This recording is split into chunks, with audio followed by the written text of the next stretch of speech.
আমরা কিতাবের মধ্যে পড়েছিলাম, সেই আল মুস্তাতরিফ একটা কিতাব ছিল, আলেমে পড়ানো হতো। মৌলানা শামসুদ্দিন সাহেব পড়েছেন নিশ্চয়? জি, ওলামারা পড়েছে। সেই কিতাবে আলেম ক্লাসে পড়ানো হতো তখন আমাদেরকে একটা আরবি সাহিত্য। ওই আরবি সাহিত্যের ভিতরে পড়েছিলাম, সেখানে এক জমিদার বিবাহ করছে, তারপরে তার নবপরিণীতা স্ত্রীকে নিয়ে খেতে বসেছে। এমন সময় এক ভিক্ষুক এসেছে।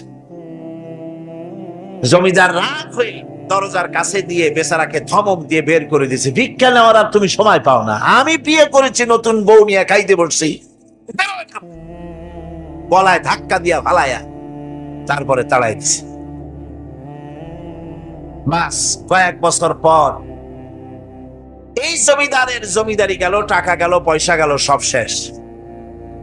বউ পুষবে এমন পয়সাও নাই, বউ তার থেকে বিচ্ছিন্ন হয়ে গেল, বউকে তালাক দিয়ে দিল। দীর্ঘদিন পর এই স্ত্রী বিবাহের একটা প্রস্তাব এলো আর এক জমিদারের সাথে, আর এক এলাকার নতুন এক জমিদার হয়েছে, তার সঙ্গে বিবাহের প্রস্তাব এলো। এরপরে সেই বিয়ে হয়ে যাওয়ার পর নতুন জমিদারের সাথে এই স্ত্রী বসে খানা খেতে বসেছে প্রথম দিন। এমন সময় দরজার কাছে এক ভিখারি এসে হাজির। নতুন জমিদার বলছে, বউ আমরা তো খেতে পারবো, আমাদের খাবারের প্লেটটা আজকে প্রথম তোমাকে নিয়ে খেতে বসেছি, এই খাবারের প্লেটটা ধরেই তুমি ভিখারিকে দিয়ে আসো। বউ খাবারের প্লেটটা ভিখারির হাতে দিতে গিয়ে সেন্সলেস হয়ে পড়ে গেছে, বেহুশ হয়ে পড়ে গেছে। নতুন জমিদার অনেকক্ষণ অপেক্ষা করলো, বউ ফেরে না কেন, যায় দেখে বেহুশ। মুসাফির সেখানে দাঁড়ানো। কিছুক্ষণ পর বউয়ের হুশ হলো, জিজ্ঞেস করলো, হয়েছে কি, তুমি এরকম পড়ে গেল কেন? এই মুসাফিরকে দেখে বউ বলতেছে, আল্লাহর কসম, তুমি যখন আমাকে প্লেট ভরা খাবার দিয়ে পাঠাই দিলা ভিক্ষুককে দেওয়ার জন্যে, যারে ভিক্ষা দিতে গেলাম, আল্লাহর কসম করে বলি, এ হচ্ছে আমার সেই প্রথম স্বামী। এবার ওই জমিদার বলতেছে, তুমি যেমন কসম করে বলতেছো এই হলো তোমার প্রথম স্বামী, আমিও আমার আল্লাহর নামে কসম করে বলি, আমিও সেই ভিখারি যেদিন তোমরা খেতে বসেছিলে আর আমি ভিক্ষা নিতে গিয়েছিলাম, আমাকে দরজা থেকে তাড়ায় দিয়েছিলে। সুতরাং বড়াই করো না অর্থে, টাকার বড়াই করো না, অহংকার করো না। স্বাস্থ্যের বড়াই করো না, স্বাস্থ্য ভালো, অহংকার করো না। আল্লাহ যদি ইচ্ছে করেন এক রাত্রের মধ্যে মাত্র আধা ঘন্টা 15 মিনিটের ভিতরে কয়েকবার পাতলা দাস্ত দিয়া জনমের মতো শেষ করে দিতে পারেন কিনা? সুতরাং মানুষ ঈমান বিল্লাহ, আল্লাহর প্রতি ঈমান মানুষকে এভাবে বিনয়ী করে দেয়। কোন আলহামদুলিল্লাহ। অহংকার বলে কিচ্ছু থাকে না, তা সে আগে সালাম দেয়। ঈমান বিল্লাহ, যার মধ্যে ঈমান, আল্লাহর ঈমান ঢুকে যায়, তার আগে কেউ সালাম দিতে পারে না। রাসূলুল্লাহ বলেছেন, যে ব্যক্তি আগে সালাম দেয় সে অহংকার মুক্ত। জোরে বল সুবহানাল্লাহ। এখন তো সালাম শুধু পেতে চায়। দারোগা চিন্তা করে, পুলিশের আমারে সালাম দেবে, আমি ওরে সালাম দিতে যাবো কেন? ও প্রত্যেকদিন আমারে দেয় স্যালুট, আমি দেবো ওরে সালাম, একটা কথা। এসপি মনে করে ইন্সপেক্টর আমারে সালাম দিবে, আইজি মনে করে এসপি আমারে সালাম দিবে, প্রেসিডেন্ট মনে করে মন্ত্রীরা আমারে সালাম দিবে, হুজুররা মনে করে মুরিদরা আমারে আগে সালাম দিবে। এটা সুন্নাতের খেলাফ। রাসূলুল্লাহর আগে কেউ সালাম দিতে পারে নাই। জোরে কোন সুবহানাল্লাহ। আগে সালাম দাও।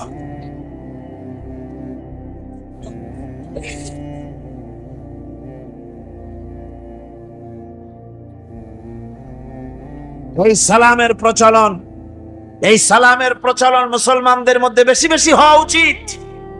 আপনারা সালামের প্রচলন চালু করে দিবেন, বেশি করে চালু করবেন। বউরে সালাম দিবেন, বউ আপনাকে দেবে। ঘরের মধ্যে ঢুকবেন, ঢুকেই বলবেন আসসালামু আলাইকুম ওয়া রাহমাতুল্লাহি ওয়া বারাকাতুহু। বাইরের থেকে গেছেন, ঘরে ঢুকেই প্রথম সালাম দেন, বউ সালামের জবাব দেবে, বউ আপনাকে দেবে। বাচ্চাদের সালাম দেন, বাচ্চারা আপনাকে দিবে, এরকম সালামের প্রচলন চালু করেন।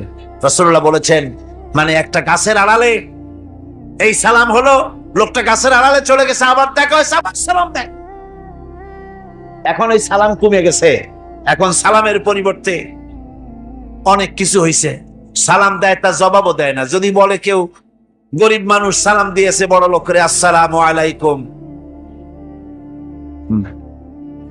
ওয়ালাইকুম আসসালাম বলতে চায় না, একটু মাথা নাড়ে।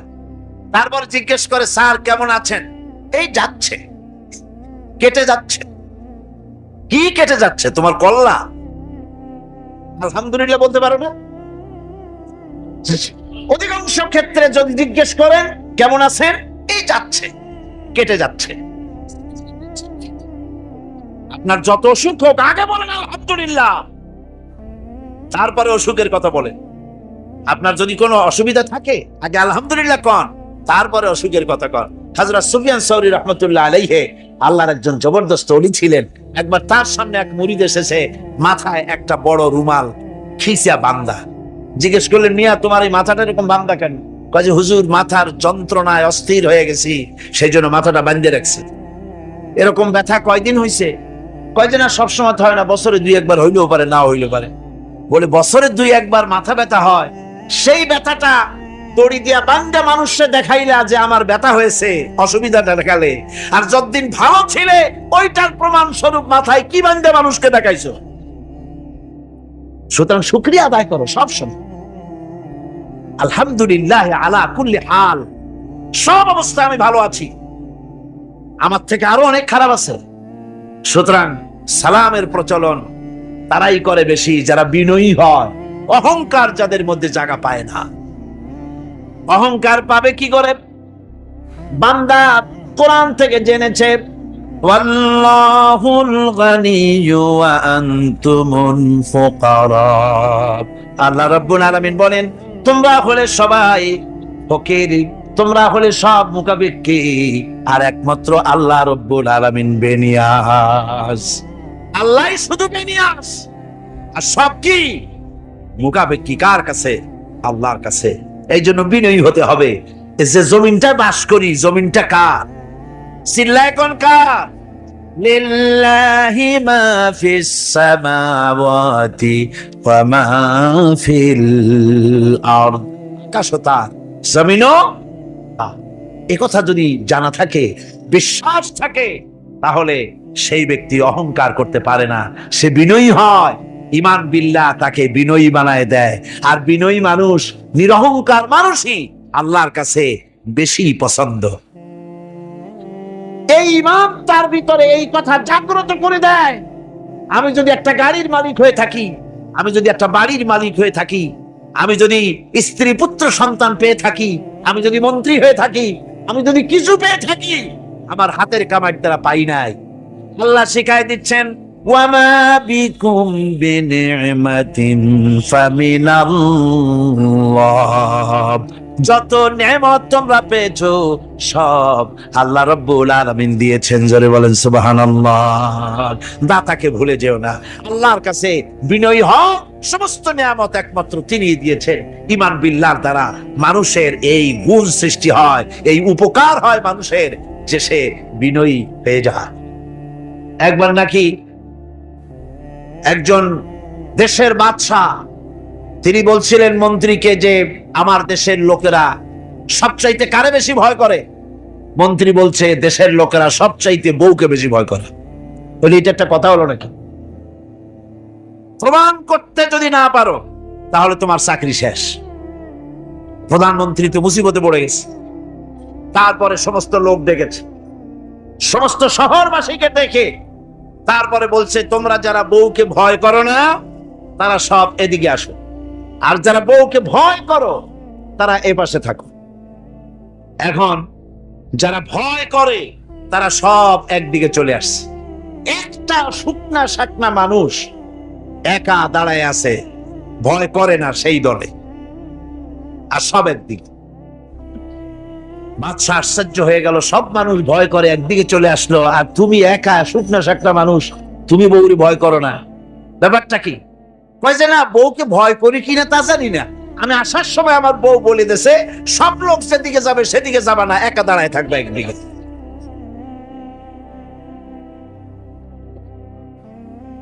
কাজেই মানুষেরা ভয় করার ব্যাপারে ভয়ের নানান রকমের দিক আছে, কিন্তু প্রকৃতপক্ষে এটা একটা উপমা দিলাম আমি মাত্র। প্রকৃতপক্ষে মানুষের কাছে সবচাইতে বড় ভয় হলো মৃত্যুর ভয়। সবচাইতে ভয় কিসের ভয়? মানুষের ভিতরে যখন ঈমান বিল্লাহ এসে যায়, আল্লাহর প্রতি যখন সে পরিপূর্ণরূপে ঈমান যখন আনে, তখন তার ভিতরে এই চিন্তা আসে, মৃত্যু তো আমার হবে, মৃত্যু থেকে পালাবার উপায় নাই। পালাবার উপায় যদি থাকতো তাহলে না হয় অবশ্যই ভয় পেতাম না, কিন্তু মৃত্যু থেকে তো পালাতে পারবো না। তখন কাপুরুষ হবো কেন? তখন তো বীর পুরুষের মতো জীবন দিতে হবে। কিসের মতো দিতে হবে জীবন?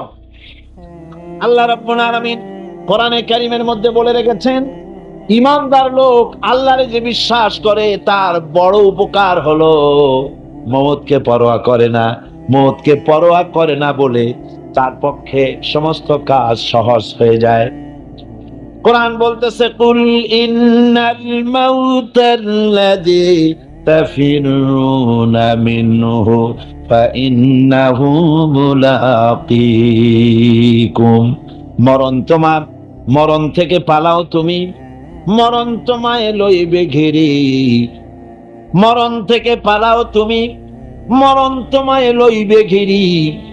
যদিও সুদূর আকাশ পানে লুকাও সেথায় লাগিয়ে সিঁড়ি।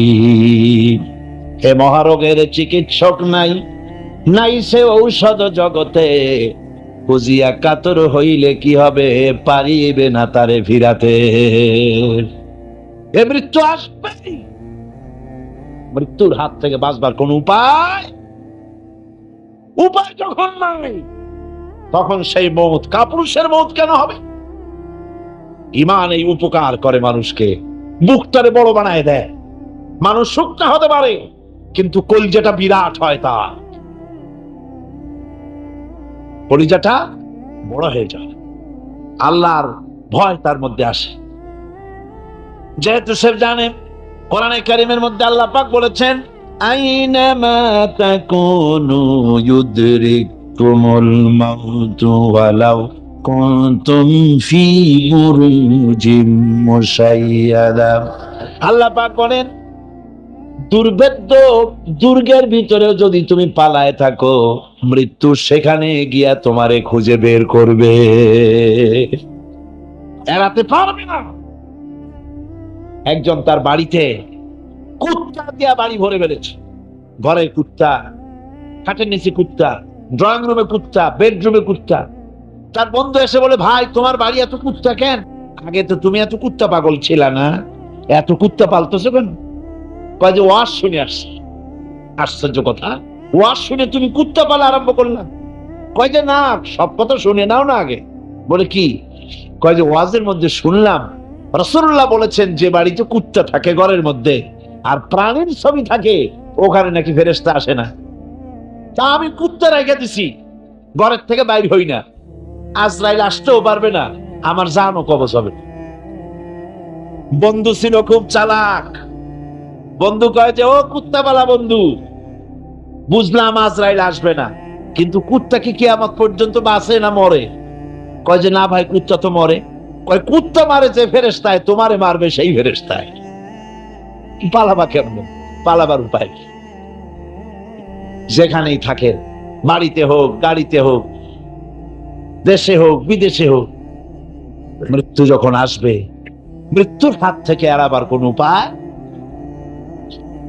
আমার বন্ধুগণ, মৃত্যু থেকে বাঁচবার কোন উপায় নাই।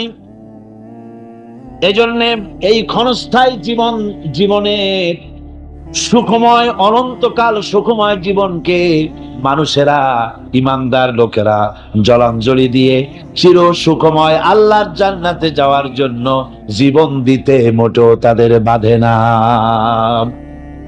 জীবন দিতে হবে আল্লাহর রাস্তায়। যখন মরবই, বাসা যখন যাবে না, বাসা কি যাবে? চিল্লায় কোন যাবে? রাসূলুল্লাহ যখন বাঁচেন নাই, কত বড় কথা, আল্লাহ রাসূল যখন বাঁচেন নাই তো পৃথিবীতে কে বাঁচবে? রাসূলের যখন ইন্তেকাল হয়েছে সবাইকে মরতে হবে, কোনো সন্দেহ নাই। সন্দেহ আছে? মরা লাগবে। সেই মওতটা ঈমান বিল্লাহ, আল্লাহর প্রতি ঈমান আনলে পরে ওই মওতের ভয় আর থাকে না। মনটা তখন নির্ভীক হয়ে যায়, সে বীর হয়ে যায়। তখন তার মন বলে, মরা যখন লাগবে, জীবনটা যিনি দিয়েছেন তার জন্য দিয়ে দেই না কেন? জীবন যিনি দিয়েছেন তার জন্য দিয়ে দেই। বদরের যুদ্ধ, রাসূল করিম সাল্লাল্লাহু আলাইহি ওয়াসাল্লাম লোক তৈরি করতেছেন, সৈন্য রিক্রুট করতেছেন। বদরের যুদ্ধ আমার ভাইরা চারটিখানি কথা নয়, বদরীদেরকে আল্লাহ মাফ করে দিয়েছেন। জোরে কোন সুবহানাল্লাহ। বদরের যুদ্ধ বড় মারাত্মক যুদ্ধ। এ জিহাদ হবে, বাপ তরবারি ধরবে ছেলের বিরুদ্ধে। মক্কা থেকে ছেলে আসছে কাফের, ছেলে তরবারি ধরবে বাপের বিরুদ্ধে, মামু ধরবে ভাগ্নার বিরুদ্ধে, ভাই ধরবে ভাইয়ের বিরুদ্ধে। এটা কি আপনি সোজা মনে করেন? কোন সোজা মনে করেন? আমার বন্ধুগণ, বদরের যুদ্ধ শেষ হয়ে যাওয়ার পর হযরতে আবু বকর সিদ্দিক রাদিয়াল্লাহু তাআলা আনহুর সঙ্গে ছেলে আব্দুল্লাহর দেখা হয়ে গেল। ছেলে তখনও কাফের। ছেলে বলে, বাবাজি, আমার আব্বা আবু বকর বদরের প্রান্তরে, আমি আমার তরবারির সামনে আপনাকে কয়েকবার পেয়েছিলাম, কিন্তু আপনি আমার পিতা বলে আমি কিছুই করতে পারি নাই। হযরতে আবু বকর বলেন, আব্দুল্লাহ রে শোনো, আল্লাহর কসম করে বলি, তুমি তো আমারে তরবারির সামনে পেয়ে ছেড়ে দিয়েছো, কিন্তু আমি আমার মাবুদের কসম করে বলি, বদরের মাঠে একটি বার যদি আবু বকরের চোখের সামনে তুমি পড়ে যেতে, আল্লাহর কসম আমার তরবারি তোমারে মাফ করে দিত না। তুমি কাফের, আমি মুসলমান, তোমার সাথে আমার সম্পর্ক পিতা পুত্রের স্নেহের সম্পর্ক হতে পারে তখন যখন আদর্শের প্রশ্ন মিল হবে, নইলে তুমি কাফের, আমি মুমিন। পিতা হিসাবে স্নেহ তোমার যেটা পাওয়া দরকার আমার কাছে, সেই স্নেহ থেকে তুমি বঞ্চিত থাকবে। এই যুদ্ধে সৈন্যদেরকে রিক্রুট করা সোজা ব্যাপার ছিল না। রাসূল সাল্লাল্লাহু আলাইহি ওয়াসাল্লাম সাহাবীদেরকে তৈরি করতেছেন জিহাদের জন্য। কিভাবে কথাটা পারবেন, হুজুর কথা গোছায় বলতেছেন। হযরত বর্ষিয়ান সাহাবী হযরত মিকদাদ রাদিয়াল্লাহু তাআলা আনহু হুজুরের অবস্থা বুঝতে পারতেছেন। হযরত মিকদাদ দাঁড়িয়ে গেলেন হুজুরকে সাহস দেওয়ার জন্য। হযরত মিকদাদ দাঁড়িয়ে গিয়ে বলছেন, ইমদি বিনা ইয়া রাসূলুল্লাহ হাইসুমা তাশা, হাইসুমা আমারাকাল্লাহ। হে রাসূল, আপনি আমাদের নিয়ে চলুন যেদিকে আপনার খুশি, অর্থাৎ আল্লাহ আপনাকে আমাদেরকে নিয়ে যেদিকে যেতে বলেন সেদিকে নিয়ে যান। ইন্না লা নাকুলু লাকা কামা ক্বালা বনি ইসরাঈল লিমূসা আলাইহিস সালাম, ইযহাব আনতা ওয়া রাব্বুকা ফাকাতিলা ইন্না হাহুনা কাঈদুন। আমরা মুসা আলাইহিস সালামের উম্মত না। সুবহানাল্লাহ। হুজুর কি খুশি হচ্ছেন এই বক্তৃতা শুনিয়া, মিকদাদের বক্তৃতা শুনে হুজুর কি খুশি হচ্ছেন। হযরত মিকদাদ বলছেন, হুজুর আমরা মুসা আলাইহিস সালামের উম্মত না। মুসা আলাইহিস সালামের উম্মতেরা বলেছিলেন, হে মুসা, তুমি আর আল্লাহ আর জিবরাইল এই তিনজনই গিয়ে ফেরাউনের মোকাবেলা করো, আমরা পারবো না। আমরা এই কথা বলবো না। ইযহাব আনতা ওয়া রাব্বুকা ফাকাতিলা ইন্না মাআকুমা মুকাতিলুন। হে রাসূল, বরং আমরা বলি আপনি চলুন আমাদেরকে নিয়ে, আপনার রব আপনাকে যেদিকে যেতে বলে আমাদেরকে নিয়ে চলুন, আমরা আপনার সাথে থেকে কাফেরদের বিরুদ্ধে লড়াই করব, তরবারি চালাবো ততক্ষণ পর্যন্ত মা দামাত আইনু মিন্না তাতাররাফ, যতক্ষণ পর্যন্ত চোখের একটা পাতাও নড়ে, যতক্ষণ পর্যন্ত চোখের একটা পলক পড়ে ততক্ষণ পর্যন্ত যুদ্ধ চালাতে থাকবো। অর্থাৎ নাক দেয়া নিঃশ্বাস যতক্ষণ আসে আর যায়, আপনার সপক্ষে তরবারিগুলি ঝলসে উঠবে। চলেন আমাদেরকে নিয়ে যেদিকে আপনি যেতে চান। রাসূলুল্লাহ কি যে খুশি হলেন, সুবহানাল্লাহ। আল্লাহর নবী দারুণ খুশি হয়ে গেলেন।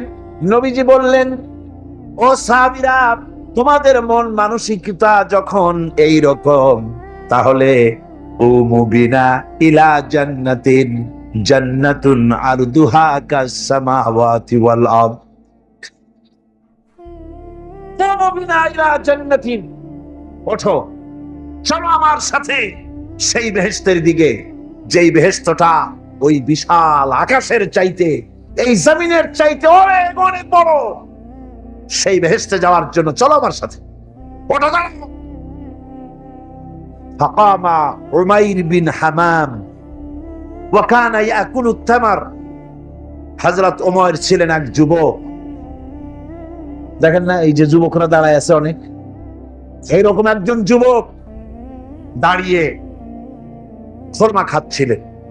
যুবকরা যেমন দাঁড়ায় দাঁড়ায় বাদাম খায়, ছোলা ফালায় দেয়, ওই রকম দাঁড়িয়ে দাঁড়িয়ে তিনি খোরমা চাবাচ্ছিলেন আর খোরমার বিচিগুলি ফালায় দিচ্ছিলেন। তিনি বললেন, অকালা বাখবাখ। উমাইর বলছেন, বাখবাখ হলো আঞ্চলিক শব্দ, এর অর্থ হচ্ছে আয় মা আযমাহু ওয়া মা আহসানাহু। হে রাসূল, কি সুন্দর কথা আপনি বললেন, কি বড় কথা আপনি বললেন। আপনার সঙ্গে জিহাদে গেলে, শহীদ হলে এমন জান্নাত পাবো যে জান্নাতটা হবে ওই আকাশের চাইতে অনেক বড়। ওয়াল্লাহি, আল্লাহর কসম, হাত্তা কুলাহুন্না ইন্নাহা লাহায়াতান তাবিলা। আমি যদি এই সমস্ত ফরমাগুলি খেতে যাই, তাহলে আমার হাতে যতগুলি ফরমা আছে, এই সবগুলি ফরমা যদি খেতে যাই, তাহলে তো বেহেশতে যেতে দেরি হয়ে যাবে। না, হাতের সবগুলি ফরমা নিক্ষেপ করে ফেলে দিয়ে জিহাদের ময়দানে ঝাঁপায় পড়ে।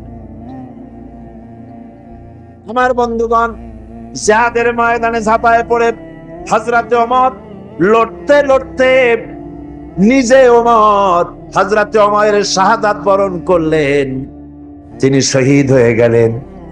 জিহাদের শেষে যখন শহাদায়ে বদর, যখন জানাজা হবে, একজন সাহাবী দেখিয়ে দিলেন, হুজুর, এই হলো সেই ওমর যিনি জান্নাতের খোঁজ খবর শুনে হাতের খোরমাগুলি খাওয়ারও সময় পায় নাই।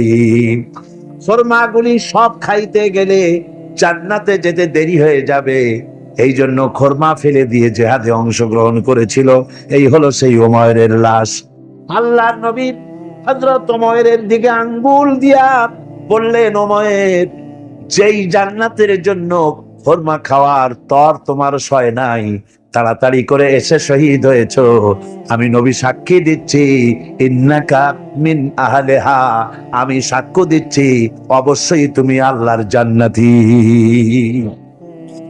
তুমি বেহেশতে যাবে, সুবহানাল্লাহ, তুমি বেহেশতের অধিবাসী। সুতরাং আল্লাহর রাস্তায় যারা জীবন দেয়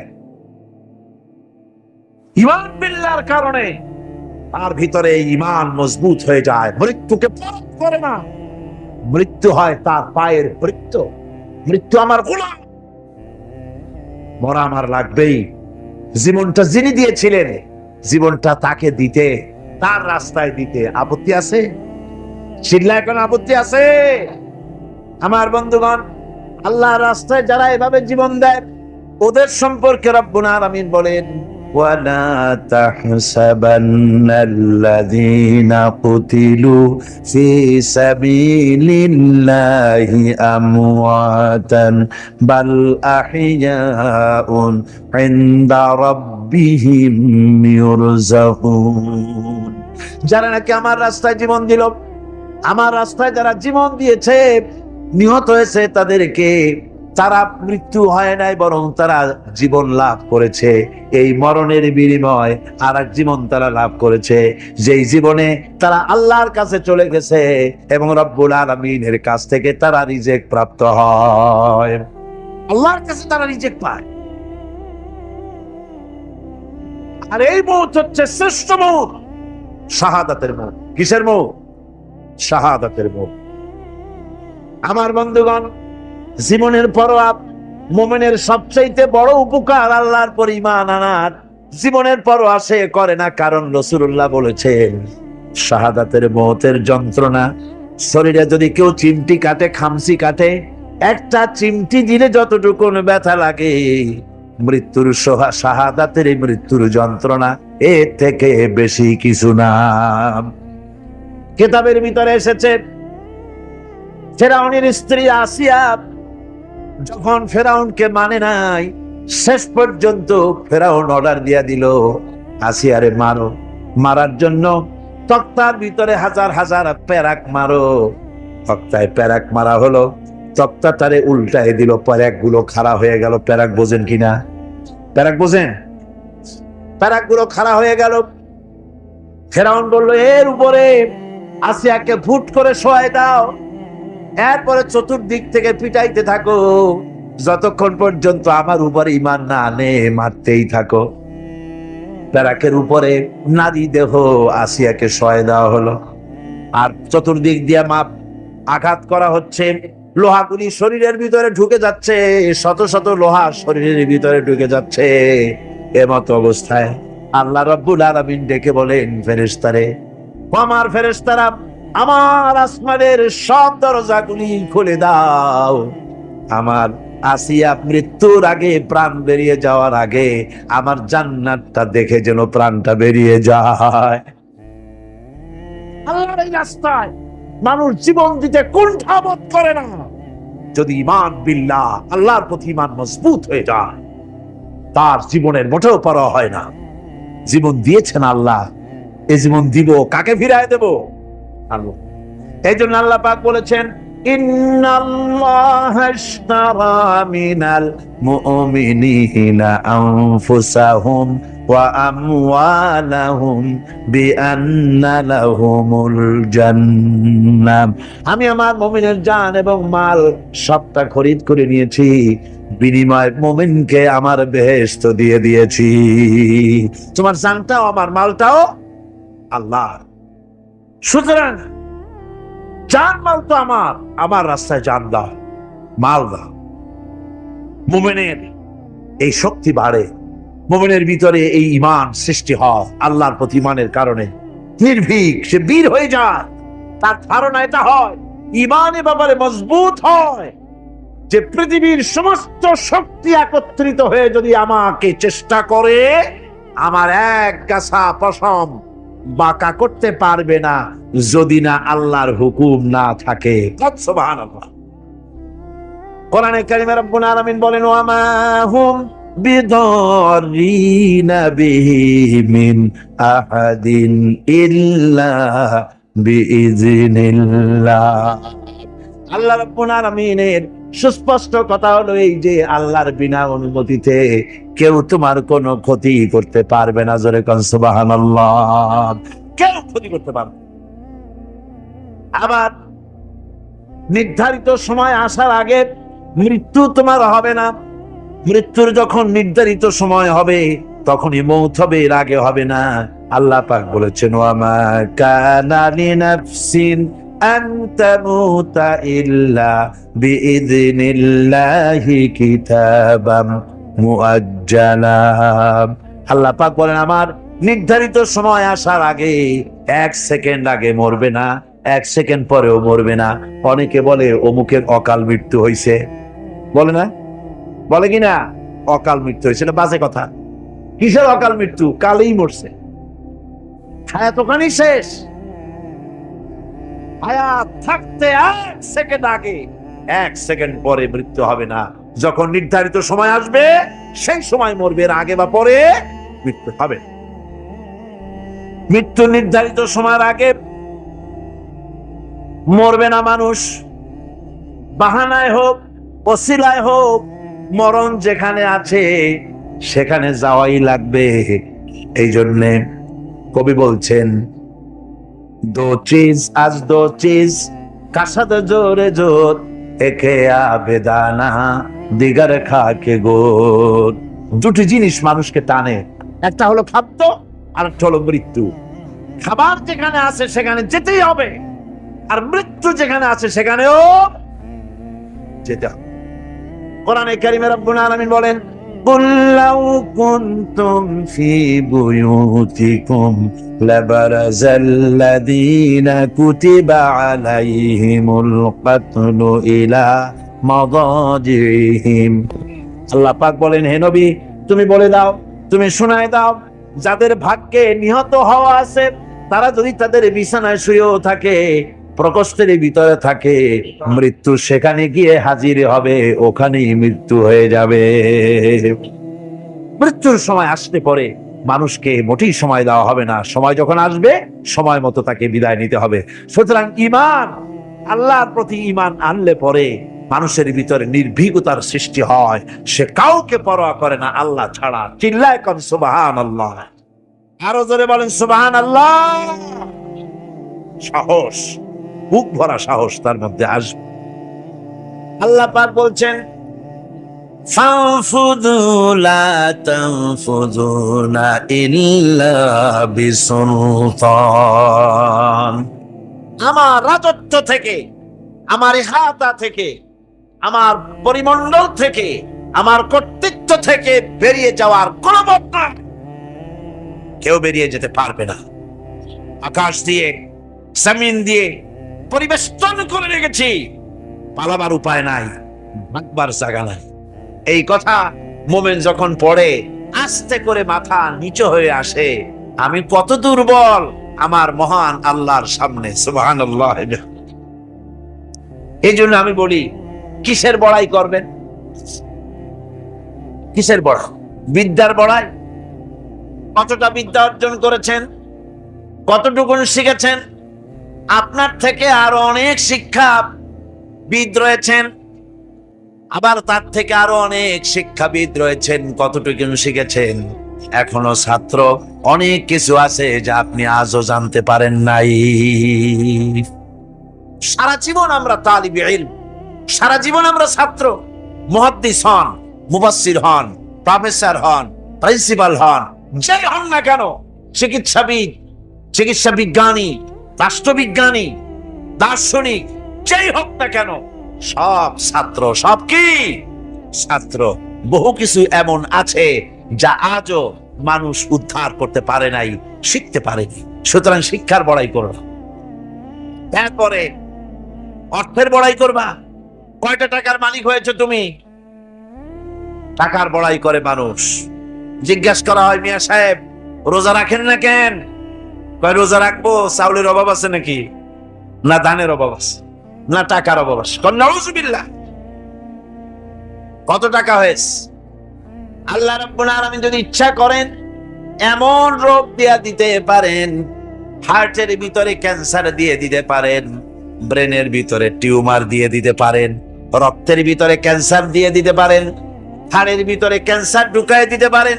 এমন রোগ হয়ে যেতে পারে ডাক্তারের 14 গোষ্ঠী গুলে খেলেও রোগ ভালো হবে না। সারা জীবন যত টাকা কামাই করেছেন, গোষ্ঠী বেচতেও ঔষধের পয়সা হবে না। পারবে কিনা আমার আল্লাহ? জোরে বলেন, পারবেন কিনা? পারবেন, প্রচন্ড ক্ষমতা। কাজী বান্দা যখন এগুলি পড়ে মাথাটা নিচু হয়ে আসে যে ক্ষমতা তো তার, বড়াই করার কোনো উপায় নাই। আল্লাহ পাক কোরআনে কারীমের মধ্যে আরো বলেন, ওয়ালা তামশি ফিল আরদি মারহান ইন্নাকা লান তাখরিকাল আরদা ওয়ালান তাবলুগাল জিবালা তুলা। ওয়ালা তামশি ফিল আরদি মারহান, তোমার এই জমিনের উপরে অহংকার করে হেঁটো না। আল্লাহ পাক নিষেধ করেছেন, জমিনের উপরে অহংকার করে হেঁটো না। এই জমিনের উপরে অহংকার করে হাঁটতে গিয়া তুমি পদাঘাত করে আমার জমিনটারে ফাটাই দিতে পারবা না, আবার অহংকার করে লাভ দিয়া আমার পাহাড়টার উচ্চতাও ছাড়াই যেতে পারবে না। যখন তুমি পাহাড়ের উচ্চতা ছাড়াতে পারবে না, যখন জমিনটারে লাথি মেরে ফাটাই দিতে পারবে না, তখন আবার অহংকারটা কিসের? কিসের অহংকার? নিজের দিকে তাকাও, তোমারে আমি বানাইছি কি দিয়া? তোমার পেটের মধ্যে কি, তোমার শরীরের মধ্যে কি? মলমূত্র দিয়ে পেটটা ভরা, আর দুনিয়ায় এসেছো এক ফোঁটা নাপাক পানি দিয়ে। যে নাপাক পানি ফোঁটা শরীর থেকে বেরিয়ে গেলে পরে গোসল ওয়াজিব হয়ে যায়, ফরজ হয়ে যায়, এমন একটা নাপাক পানি যার জন্মের উৎস, তার তো অহংকার করা শোভা পায় না। অহংকার করবেন কেবলমাত্র কে? চিল্লাকে বলেন কে? হাদিসে কুদসির ভিতরে এসেছে, আল্লাহ পাক বলেছেন অহংকার হচ্ছে আমার ইজার, অহংকার হচ্ছে আমার চাদর। যে ব্যক্তি অহংকার করে সেজন্য আমি আল্লাহর চাদর দিয়ে টানাটানি করে, জোরে কর নাউজুবিল্লাহ, চিল্লায় কর নাউজুবিল্লাহ।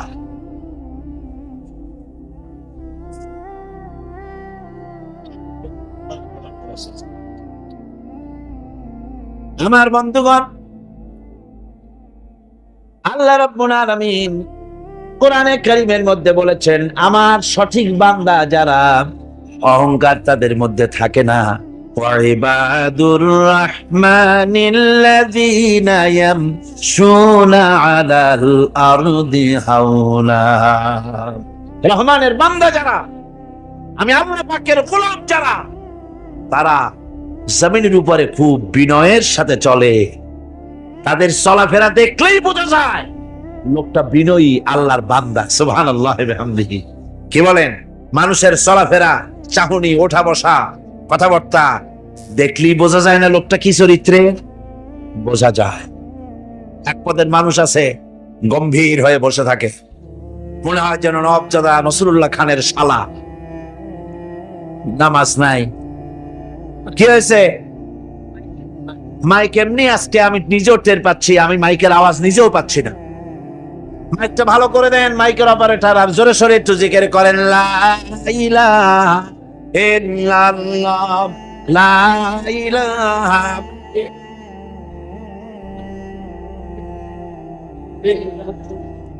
লা ইলাহা।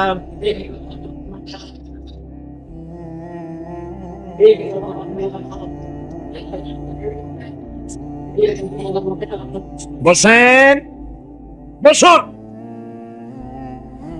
লা ইলাহা ইল্লাল্লাহ, লা ইলাহা, লা ইলাহা।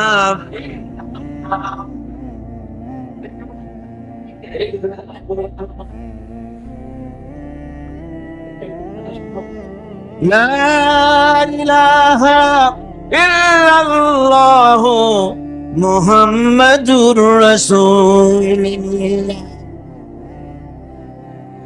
বন্ধুগণ, আল্লাহর প্রতি ঈমান আনলে পরে যে গুণ সৃষ্টি হয়, যে গুণাবলী সৃষ্টি হয়, সেই গুণের মধ্যে 2 নম্বরের গুণটা আমি বললাম, বিনয় এবং বিনম্রতা সৃষ্টি হয়, অহংকার মুক্ত হয়ে যায়।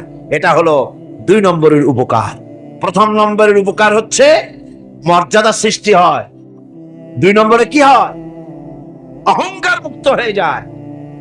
আল্লাহ রাব্বুল আলামিনের উপর ঈমান আনলে পরে, ঈমান বিল্লাহ যখন এসে যায় ভিতরে, আল্লাহর প্রতি যখন ঈমান পরিপূর্ণতা লাভ করে, তখন তার 3 নম্বরের উপকার যেটা হয় সেটা হলো সে নির্ভীক হয়ে যায়, তার মধ্যে বীরত্বের সৃষ্টি হয়। জোরে বলেন আলহামদুলিল্লাহ। ঈমানদার লোক কোনোদিন কাপুরুষ হয় না। ঈমানদার লোক কাপুরুষ হয় না, বীর পুরুষ হয়। আর পৃথিবীতে কাপুরুষেরা কোনো ইতিহাস সৃষ্টি করতে পারে না। বীর পুরুষ জীবনে মরে একবার, আর কাপুরুষ মরে জীবনে বারবার। পাতি শিয়ালের ডাক শুনে চিতয়ে পড়ে। ট্রাকের টায়ার পাংচার হয়েছে, আওয়াজ শুনে হার্ট ফেল করে। এই হলো যারা নাকি ঈমানের দিক থেকে দুর্বল, তাদের এই অবস্থা। আর ঈমানদার যারা, তারা বোমার আওয়াজ শুনে পালায় না, বরং আহত সিংহের মতো আওয়াজ যেদিকে হয়েছে সেদিকে ছোটে গিয়ে দেখে তার কোনো ভাই আহত হয়েছে কিনা। এটা হলো ঈমান বিল্লাহর 3য় গুণ। তৃতীয় উপকার, আল্লাহর প্রতি ঈমান আনলে পরে মানুষ নির্ভীক হয়ে যায়। মানুষের সবচাইতে ভয়টা কি কন্ত বলতে পারেন? সবচাইতে বড় ভয় কিসে? মৌতে। অবশ্য কেউ কেউ বড় ভয় বউকেও মনে করে যে বউ হলো সবচাইতে বড় ভয়ের জিনিস। স্ত্রীকে অনেকে মৌতের চাইতেও ভয় মনে করে। এবার রাসূল করিম সাল্লাল্লাহু আলাইহি ওয়াসাল্লাম এর অবস্থা দেখুন। হিজরতের রাতে সোর পাহাড়ের গুহার ভিতরে যখন আশ্রয় নিয়েছেন, কাফেররা তখন খুঁজতে খুঁজতে এসে গেছে। হযরত আবু বকর বলছেন, আর উপায় নাই, আমরা ধরা পড়ে গেছি। হযরত আবু বকর ভয়তে কেঁদে ফেললেন, আমরা ধরা পড়ে গেছি, মাত্র দুজন আমরা, ওরা অনেক লোক এসেছে, আমরা ধরা পড়ে গেলাম। আল্লাহ নবী তখন কি বললেন? কোরআন শরীফ দুনিয়ার মানুষকে শোনাচ্ছেন,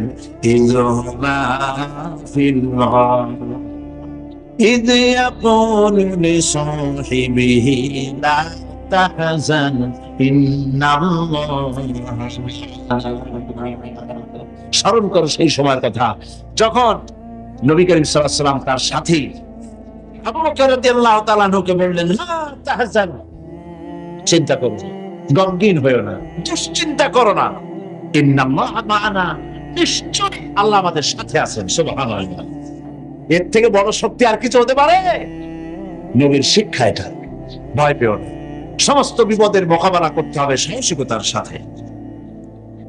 একথা ঘোষণার সঙ্গে সঙ্গে আল্লাহ পাক বলেন, ফাআনজালাল্লাহু সাকিনাতাহু আলাইহি ওয়া আইয়াদাহু বিজুনুদিন লাম তারহা।